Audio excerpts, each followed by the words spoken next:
আচ্ছা ভাই, এই সরকার তো অনেক উন্নয়ন করেছে, তাই না? এই সুবাদে যদি দ্রব্যমূল্যের ঊর্ধ্বগতি হয়ে থাকে, এটাকে আপনি কিভাবে নেবেন? সরকার তো সরকারের বাপের টাকা উন্নয়ন করে না, আমার টাকায় করছে, আপনার টাকায় করছে। হ্যাঁ, কেউ কি কারো বাপের টাকা উন্নয়ন করছে?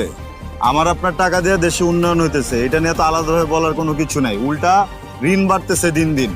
মনে করেন এই যে মেট্রো রেল হয়েছে, সেতু হয়েছে, পদ্মা সেতু হয়েছে, তারপরে এই যে এলিভেটেড এক্সপ্রেসওয়ে হয়েছে, এরকম কত সড়ক হয়েছে, যা কিছু হয়েছে সবকিছু তো আমার আর আপনার টাকা দিয়েই হয়েছে।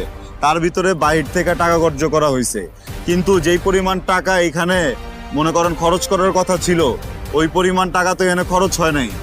এই মেট্রো রেলের যেই পরিমাণ টাকা বাজারে দেখানো হয়েছে, ওই টাকা দিয়ে এরকম 10টা মেট্রো রেল করা সম্ভব ছিল, কিন্তু ওইটা তো হয়ে ওঠে নাই ভাই। টাকা পাচার হয়ে গেছে বাইরে, ঠিক আছে?